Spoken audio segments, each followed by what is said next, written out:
So ఇక్కడ చూడండి last 39 square అంటే 9 square ending digit. So 9 square చేస్తే లాస్ట్ డిజిట్ ఏం రావాలి? 1 రావాలి. So therefore units digit is 1.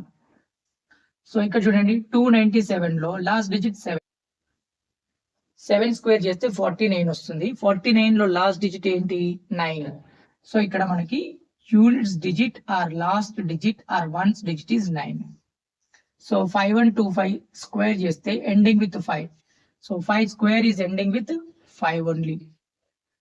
6 square ending with 6. 2 square ends with 4. So ఒక నెంబర్ ని స్క్వేర్ చేయకుండానే దాని యొక్క last digit, ones digit or ending digit ఏమొస్తుంది అని అంటే, సో దీన్ని అబ్జర్వ్ చేసి రాయాలి.